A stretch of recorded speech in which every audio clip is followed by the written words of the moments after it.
lectures we have seen the design of arithmetic circuits. Mainly there we have studied the design of adder, the different type of adders, the multipliers, the first multipliers, etc.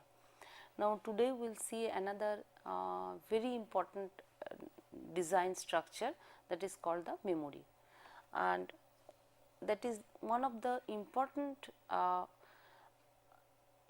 circuits that we need for any digital systems.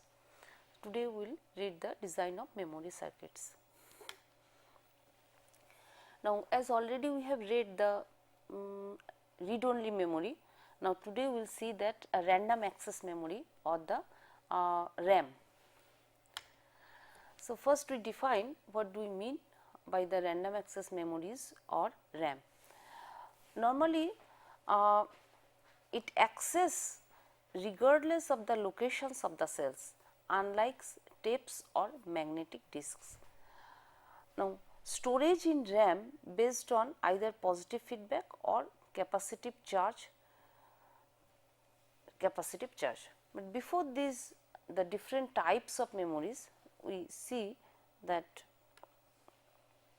what is the normal structure of that memory. Normally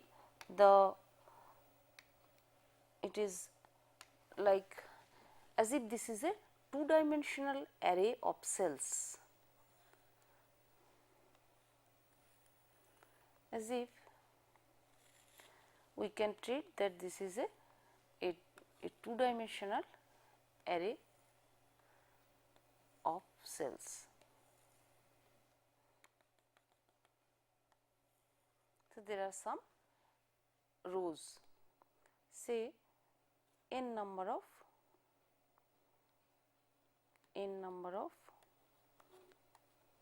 rows, and similarly there are n number of columns.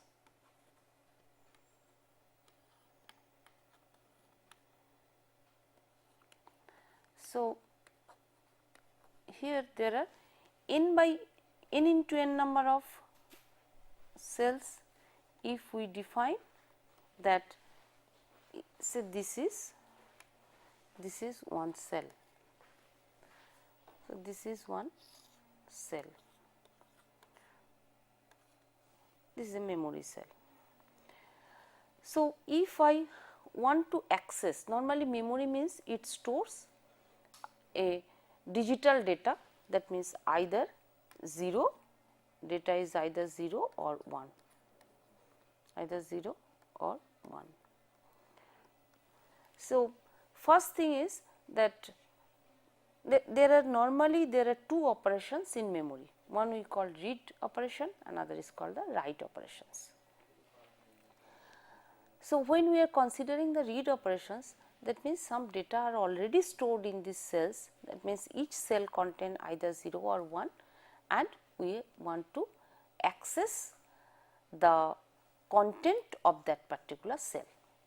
So, if I want to read, that means say if I want to read, for reading I have to reading a memory cell,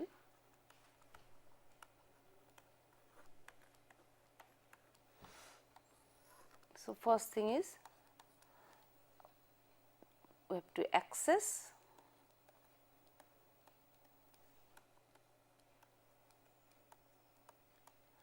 a cell, memory cell, and then read the content of that particular content of the cell. So, mainly these are the two steps to be followed. Now, to access a memory cell, as just now we have seen that it is a two-dimensional structure. So, to see this particular cell to access, we need to specify the row number and the column number. that means in which the cell, what is the cell's position. So, as it is a two dimensional array, so cell position means normally that is the row and column, and that is defined as a row address and the column address. So, that means for each memory there is one row address and one column address. So, to access the a memory cell, we need first one is a row address or row index we can call, and one is a column address, and here the operation is a read operation. Now, similarly for writing, that means when we want to writing into a memory cell,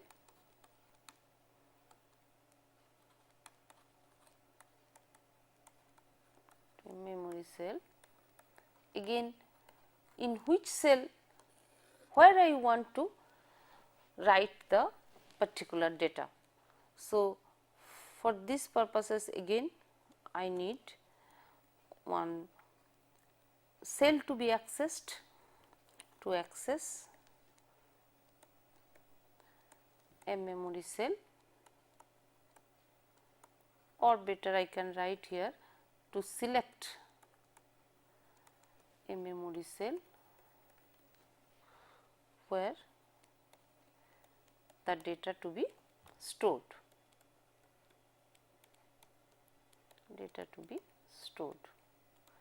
And then the operation is write the data, means 0 or 1 value, 0 or 1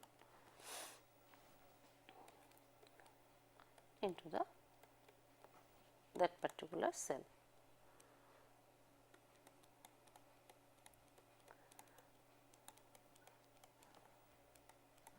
So, here also to access or select a memory, we have to specify a row address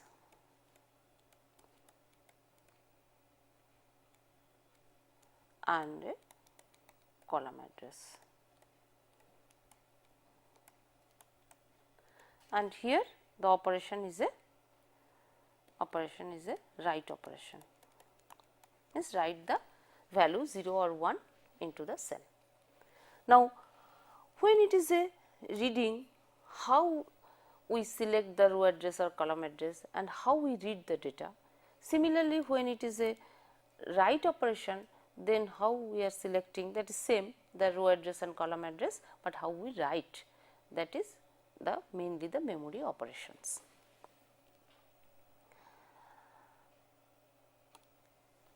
So, mainly this is the storage in RAM based on either positive feedback or capacitive charge. Now, we can categorize the RAM, the random access memory, into two types. One is called the static RAM, another is called the dynamic RAM. Normally, we specify these two as, one is the static RAM called the static random access memory or SRAM, another is dynamic random access memory or called DRAM. So, today's lecture will cover mainly the design of these two types of RAM. So, now we see the overall structure or design architecture of a RAM block diagram. So, just now what we have seen, that the memory is treated as a two dimensional array of cells, and each cell is actually it contains the data 0 or 1. So, it has some address lines the address lines, this is actually the row or column both. So, this address gives the which particular cell I have to access, I want to read or I want to write the cell. So, mainly the row addresses here, the row addresses and the column addresses, the row address and the column address. So, it specifies the cell to be read or the data to be written on the cell. Now, it has some n input data lines, means the data, whether the data, if it is 0 or 1, that means it is only 1 bit data, or it can be a n bit data. So, then this is called a n input data lines. Now, there are, just now we have seen there are two operations, either the memory content is to be read or we want to write the memory. So, the two operations are read and write. So, these are the memory operations, and as it is a n input data lines, normally that is a n output data lines, because as it is a storage, memory means this is a storage. So, n data, n bit data, if it is stored, normally we want to get the n bit data. So, that is why it is a n output data lines. So, if we want the memory specifications, so if we write the memory specifications,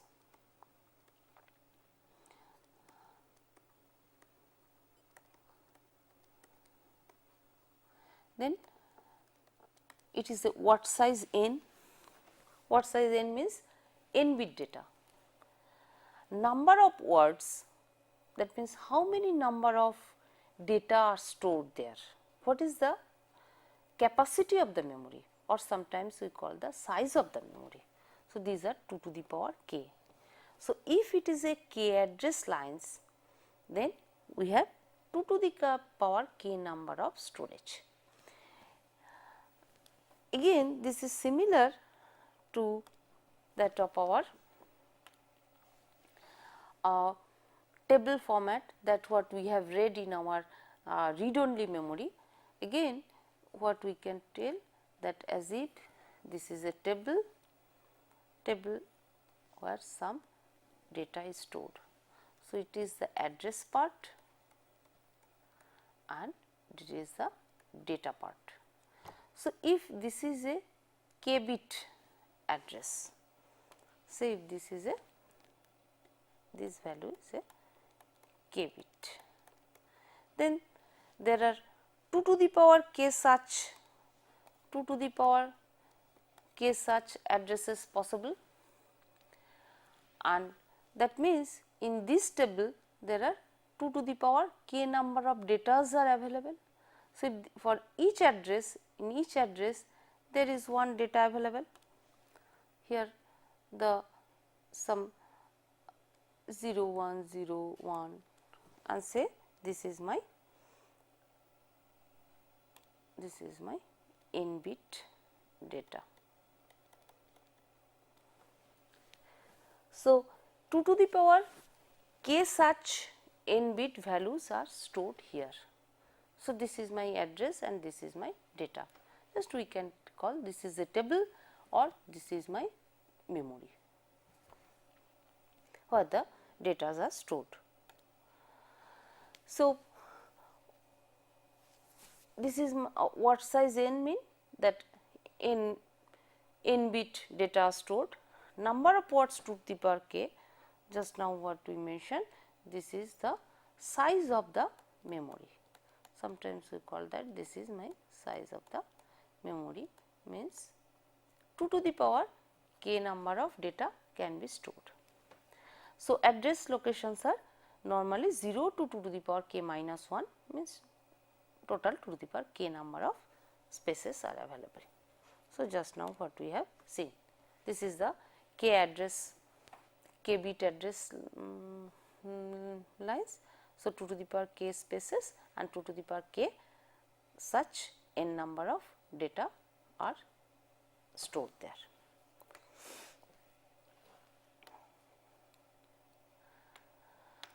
Now, the two operations already I have mentioned that normally in memory there are two operations, read and write. So, what write means? Write is the transfer data into the RAM. That means I want to store some value into the RAM. So, here address lines are loaded.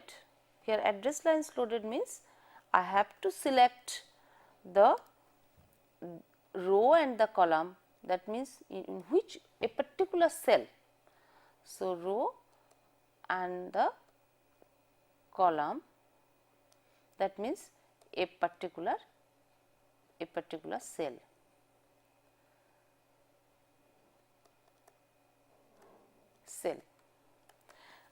Then data lines are loaded because I want to store, I want to write.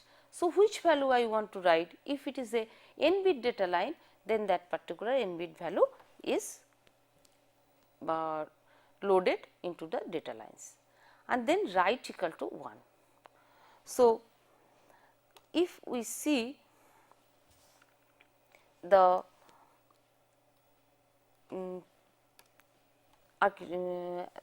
design, here these write values, this should be this equal to 1. Here the n input values I have to load the data,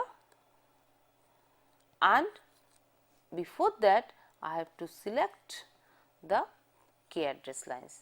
That means these three lines to be set. This is a k address lines, it gives that in which particular cell I want to. So, this particular cell have to be selected by these k address lines. Then n data value is loaded, which is to be stored here, and this is a write operation. To specify that thing, this write line should be 1. So, this is a write operation. Now, read. So, read means transfer from RAM, because I want to read the content of a cell. So, transfer from RAM to output data lines. Now, similarly the address lines are loaded, that means which particular cell I want to read. So, similarly I have to specify the address lines. Then read, it is a read operations. To specify that, now the read line should be made at 1. So, read equal to 1, and now we get the value to the data output line.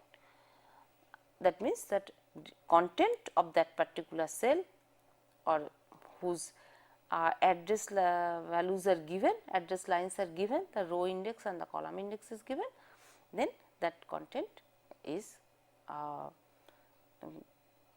output at that output lines.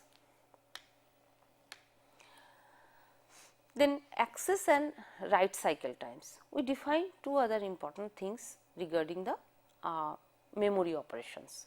One is called the access time. Now, access time is the maximum time required from the loading of the address lines to the appearance of the data on the output data lines. That means, this is regarding the read operation of the memory.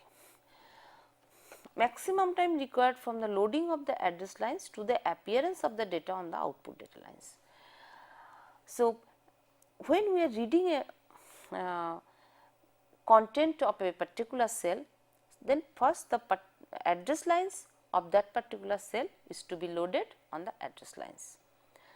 The time difference between this loading the address lines and to get the content of the particular cell to the output data lines is called the access time R. So, this is regarding the read operations. This is the regarding read. Now, write time, obviously this is regarding the write. The maximum time required from the loading of the address lines to completing all operations associated with storing a word. Again, when we are writing, as already I mentioned, that again I have to select a cell, and selecting a cell means I have to load a particular address lines, means I have to give a particular row address and the column address. So, loading a address lines, and then to complete all operations associated with storing a word means if it is the n bit value, then the full n bit value to be loaded, this whole time is called the write time. So, these are the two times. Normally the access time is less than write time, that means reading time is lesser than the write time.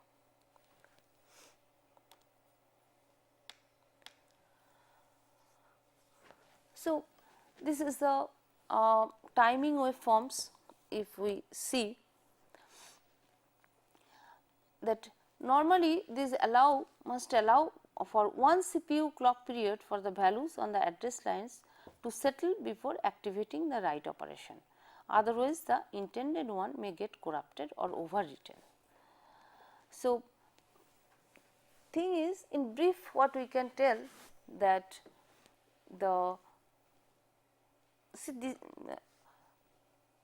we must give a one CPU time or clock time to write the data or for the write operations. Otherwise what will happen, that in between that other data, if it will not be stored, before that another data comes in. So, actually it will be a mess, and that actual or will get the wrong value.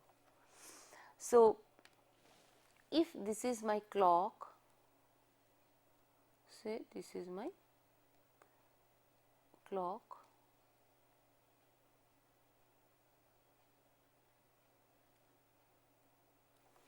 and this is my address lines.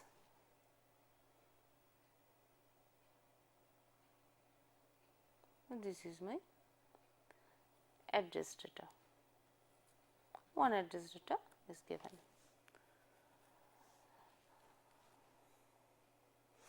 Now, this is the, say this is memory read and write. So, there are two lines, the read lines and the write lines. So, this is read, this is write. Clock, this is the address. Now, say if it is a write, say this period it is read, that means we are reading out. So, this is my data out, this is my data out. So, in this phase it will be a data out. Up to this time it is a data valid, this is a data valid. So, this is my this is a read cycle. That means, when we are reading, what we have done, see this is my read, this is my read, and read is high, means read equal to 1. This is read equal to 1, and if the read is 1, then the data is here, the data is going to the data output lines. So, this is a read cycle.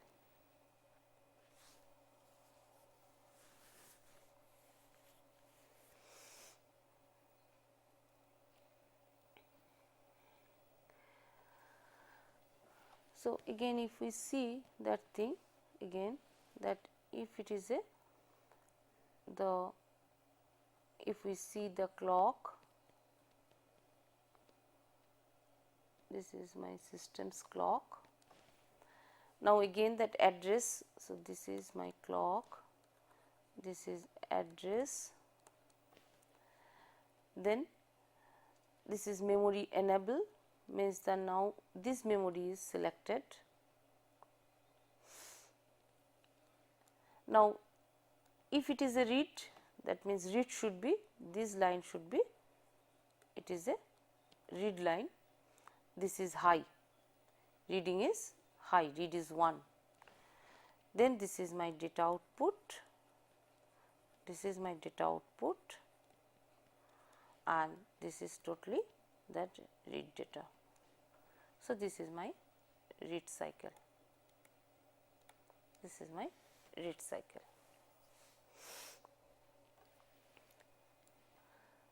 Okay. Now similarly, if it is a write, then instead of read, normally one read write one line. So the write should be, it should be low, read line should be low, means write is high. So if we see that thing, now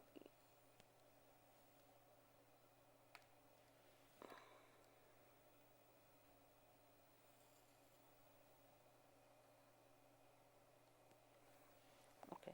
Now if we see the timing waveforms for the write cycle. Then again we consider that this is my clock, this is my clock,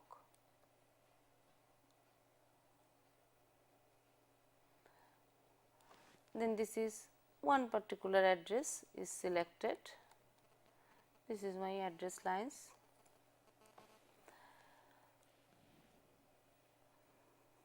Now this read line becomes 0, means write is 1. Now here if this is my, this is memory enable, so 1, this is, say in this phase, see here, here it is a read equal to high, read equal to 1. Now here in this phase read equal to 0, means it is a write, write equal to 1.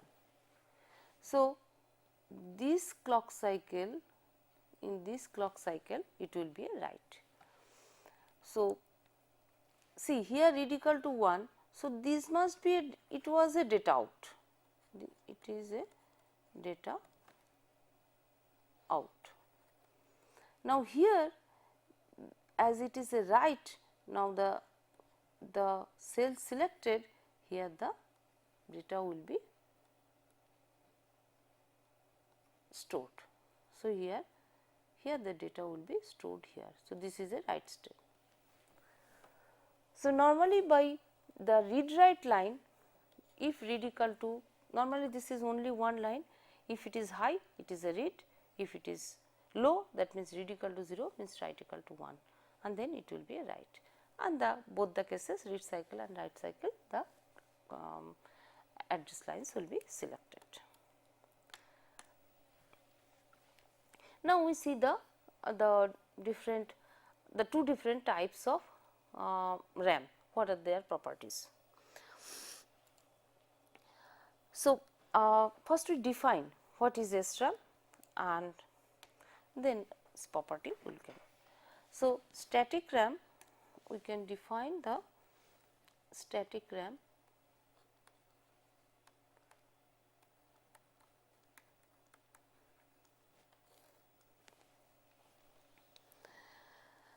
it retains its data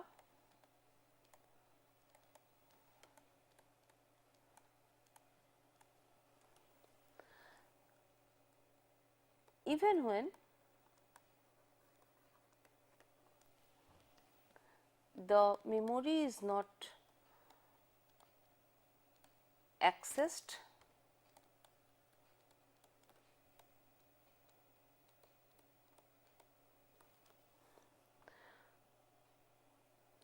or its control signals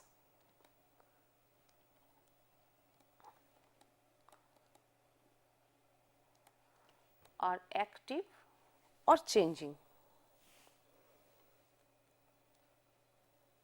are not active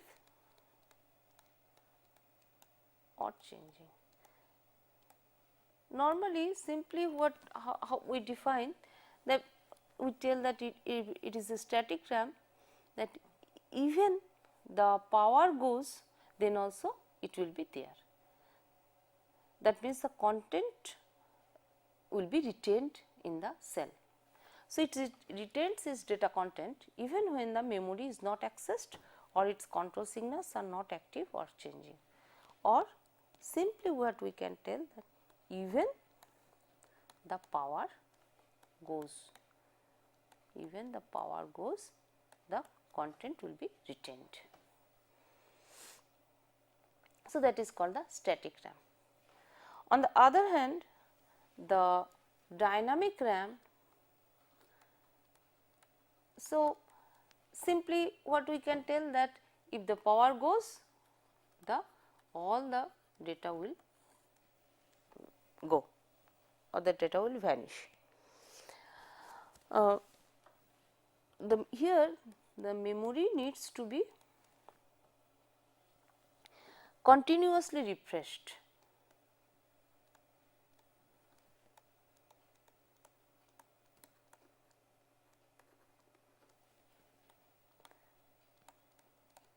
And that is why it is called a dynamic.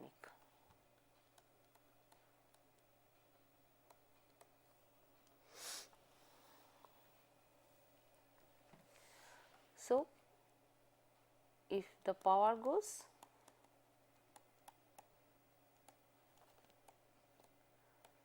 the content will vanish, the content will go.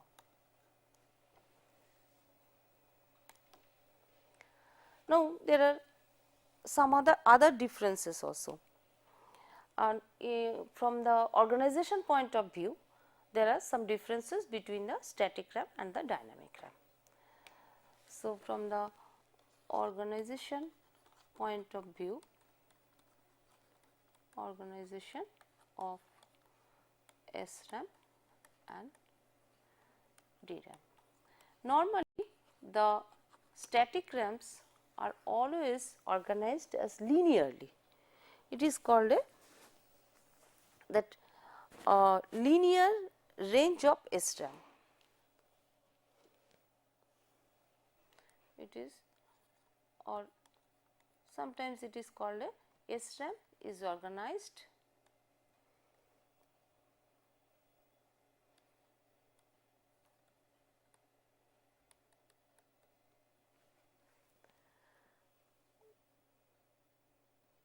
in linear scheme. What does it means? Say if we have a 16K by 32 memory, so 16K by 32 SRAM.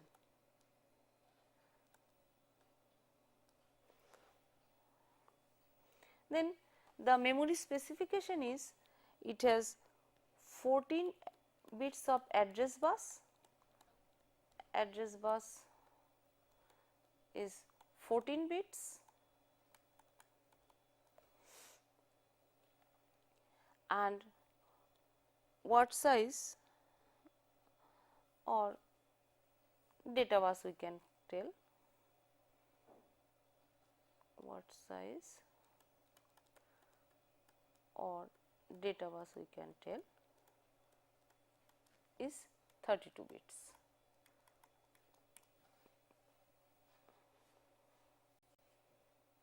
Is 14 bits means 2 to the power 14, it is, say here we can write this is 2 to the power 14 means 16K. So, this is that 16K, and here it is a 32. So, this is my N. So, actually this is 2 to the power K by N bit word size. So, this is called a linear scheme. Always the static RAM is organized like that. So, it is a simple structure, that means the address lines, the number of address lines directly gives the the how many contents are there, that means the address bus. Here that it is a 16K means 2 to the power 14, that means 14 bit address lines, and 32 bit data, that means the data bus is 32 bit. So, this is a SRAM organization. Now, if we see the organization of the dynamic RAM. So, for DRAM it is normally is of organized as page wise.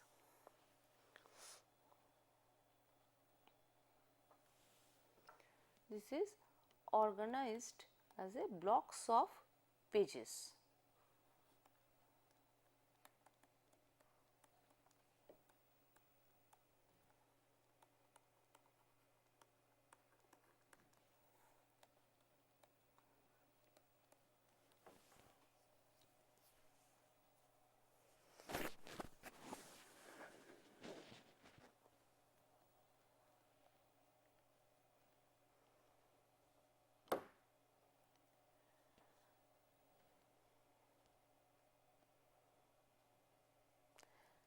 So, if it is a 512 by 512 into 16 memory, one example if we take that, if it is a memory is organized into 512 pages and each page has 512 into 16 bits, then the memory is of, I can write this is a 512 by 512 into 16, this is the size of the memory, this is the organization. So, that is linearly organized, mainly the address lines. SRAM is organized as address lines and the data lines, but here it is a blocks of pages. So, here if it is a 512 page and then each page contains 512 into 16 bits, then we can tell that this is the size by 512 into 512 into 16, this is the blocks of pages. In that way normally the DRAM is organized. So, now the properties. The static RAM normally it is faster, it is more expensive because of its power. Even the power goes, the content is retained. It is smaller and uses latches. Already we have seen that actually the latch itself contains the data, it latches the data, and refreshing is not required.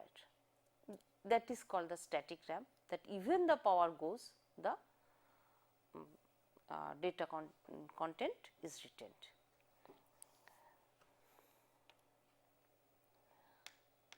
Now, dynamic RAM. So, it is slower, less expensive, because if the power goes, then nothing is there, the data content will go. It is larger and electric charges is on capacitor, as it is a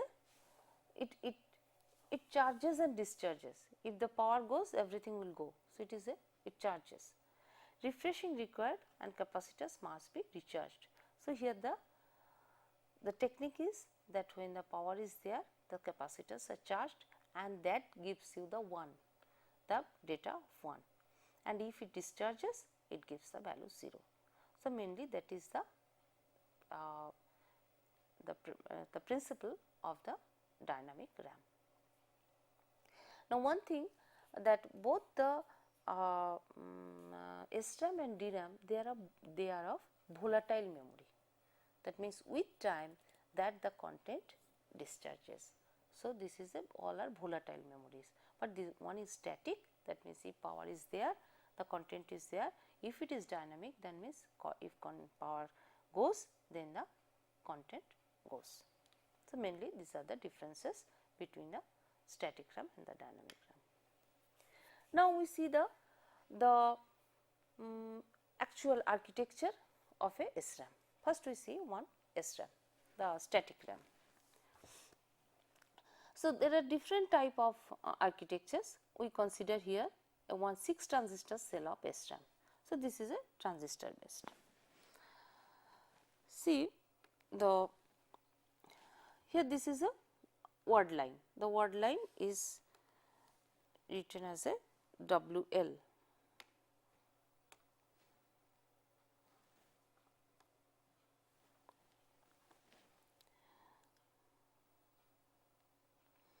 So, this is the word line,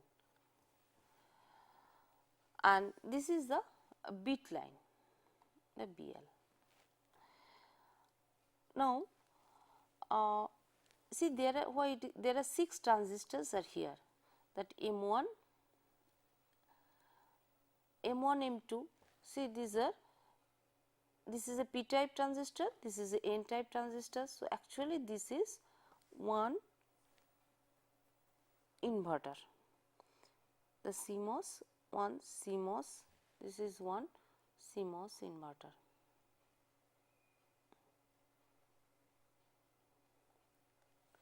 Similarly, M3 and M4, this is another CMOS inverter.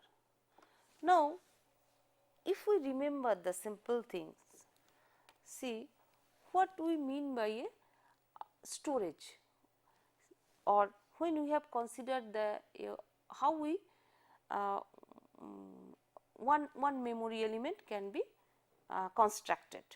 So, already what we have seen, that if say 2 inverters we stored or connected here, say here the data in is 0.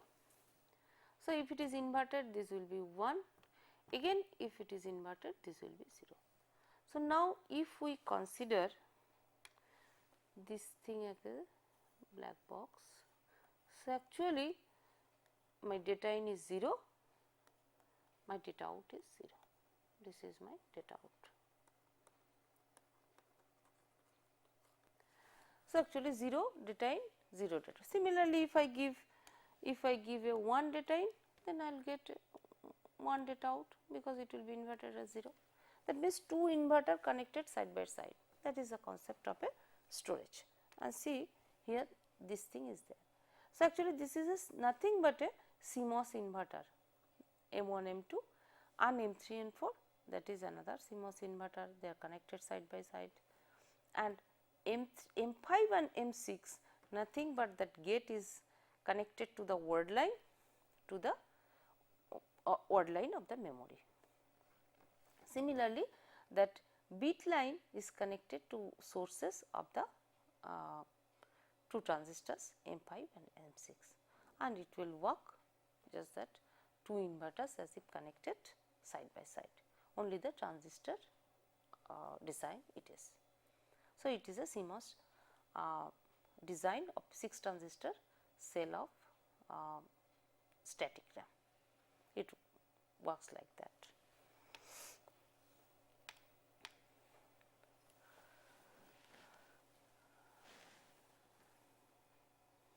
Okay, already we have seen that this is the mainly the these are for the replenishes the charge loss, the P transistors, the M2 and M4. Now, a static RAM cell of 1 bit. So, that is the CMOS transistor design. Now, if we see that simple using simple SR flip flop, this is nothing but a simple SR flip flop. So, here we have seen the data in. So, this is the data in,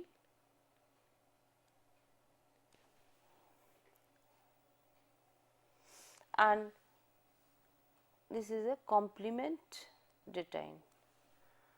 So, if we tell that this is B, this is B, this is B complement. Now, this is the select line. and if select is 0, that means S equal to 0, R equal to 0. Already we know the functions of the SR flip flop. So output C and C dash are both 0. So if we see the truth table, that if S and R both are 0, then operations that actually no change, that means both C and C dash, that output both C and C complement are 0. Now if select is 1, that means here B and its complement get latched. So both B, that means that the upper AND gate, one input of the upper AND gate and another input of the lower AND gate, and the other inputs are select, that is 1. So it is actually this type of thing, say one AND gate whose one input is 1. So actually whatever I will give to the other input, as it is a AND gate, so it will be A dot 1, it will be A. So B will come to S, similarly B complement will come to R, as this will be latched in the SR flip flop, and that means we will get. So if SR is 0 1, then it is a reset, it is 1 0 1, then it is a set, and if it is a 1 1, then it is an undefined state. So that means, see here it is a S is 0, this value is 0, it is 1, it is 1, that means the value is latched.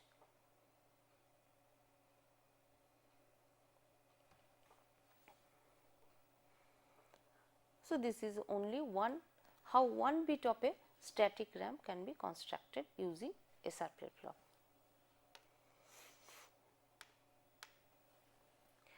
Now it is a DRAM. So first we see that only one bit DRAM, a dynamic RAM. So DRAM requires one transistor and one capacitor. More area than ROM cell because of capacitor. As already we have mentioned that static RAM is, the concept is that if the power is there, it is there, because just now we have seen the architectural design, that one using the CMOS transistor, another using the our SR flip flop. So there is a concept that if the power goes, it will be latched. So what data is stored, it will be there. Now here in dynamic RAM, if the power goes, it will goes, means the concept is already I mentioned that it is the one capacitor is charged, and capacitor's charge means data content is 1, if it is charges, it is 0. So because of capacitors, more area is needed, as we have seen that actually larger areas are needed for dynamic RAM. So refreshing required because of charge loss in capacitors. So the thing is very simple, that say as if this horizontal row is this is the bit line and this is the word line, this is the word line. Then one transistor, actually this can be any type of connections, we have given one transistors here, and as if the source is connected to the bit line, gate is connected to the word line, and we know that this is if the current flows, means the actually this is ground. So if the word line is high, that means if it is 1, then whatever value is there, so if it is bit line is also 1, then actually it will be charged, that means 1 is stored. So what 1 bit that is stored here.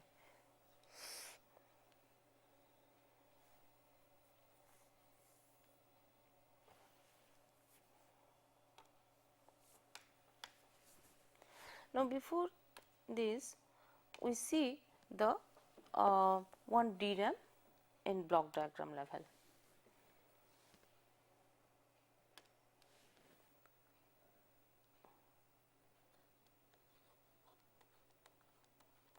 So, one block diagram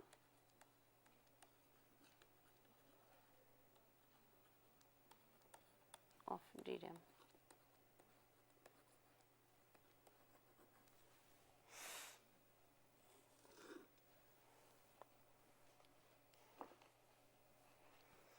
So, it has some control circuit,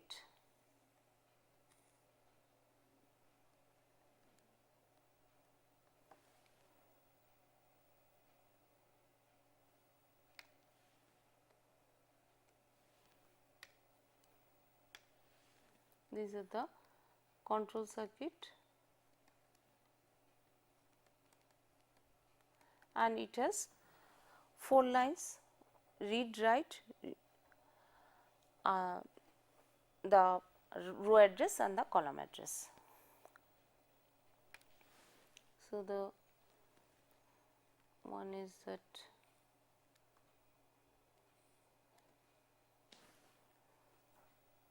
read, enable, write enable. This can be normally can be one line, and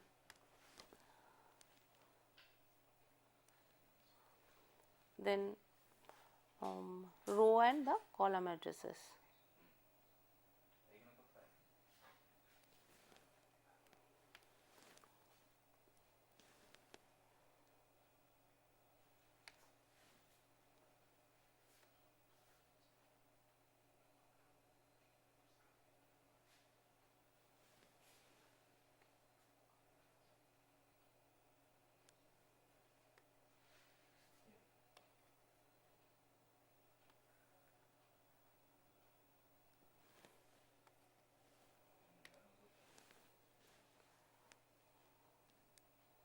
So, this is for row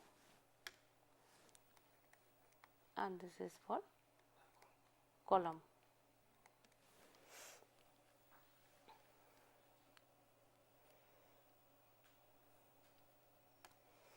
Now, another will be the data input buffer.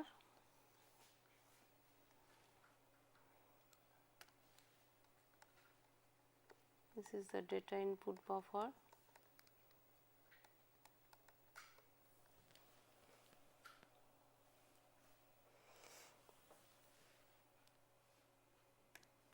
One will be the data output buffer.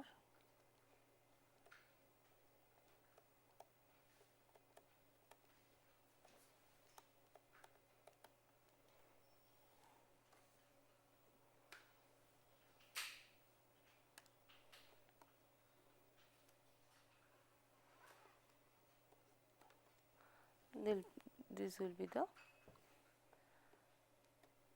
DQ is a line for the data output.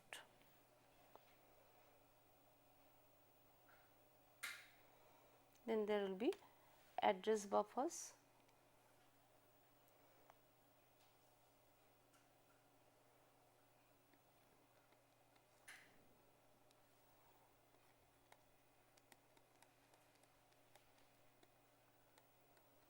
And that will go to column decoder,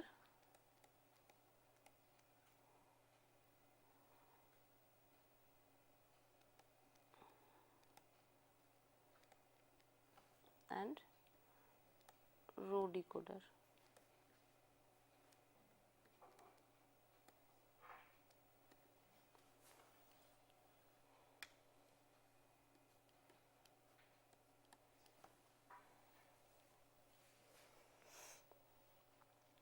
Now, if it is a DRAM say of blocks of pages, so the example we have taken 512 by 512 into 16 bits. This is my memory. So, from here the column address, column decoder, say it will go to the row decoder and the column decoder.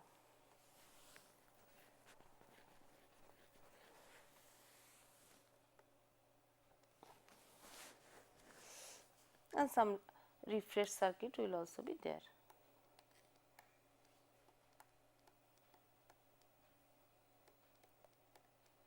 Some refresh circuitry will also be there. Obviously, there will be some address lines here. So, this is the overall block diagram of DRAM, overall block diagram of the DRAM. So, now we see that read operation of a 4 by 4 DRAM array. So, as it is a 4 by 4, just now we have seen for 1 bit, it is nothing but a one word line. If we remember the structure, one word line, one bit line and only one transistor as the connector. So, just if we consider that one,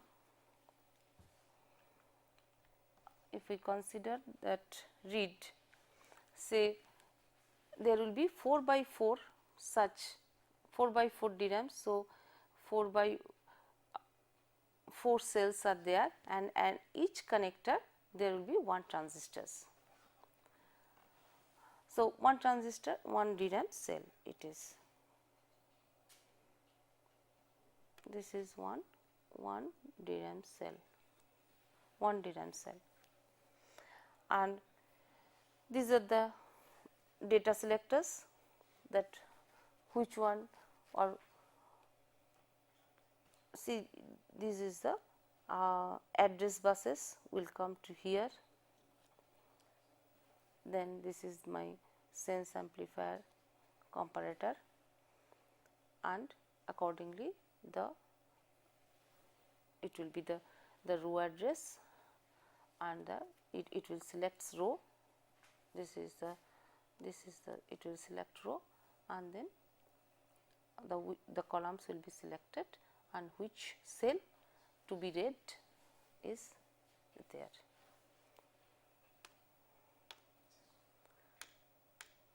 And similarly, this is the write cell, exactly the same type of structure, and so this is example of a 4 by 4 DRAM array. Now, this is the quiz on the lecture 31, mainly the difference between ROM and RAM, the difference between the static RAM and the dynamic RAM already we discussed, and the 6 transistor architecture of the SRAM. So, here we end the design of the memory circuits. Thank you.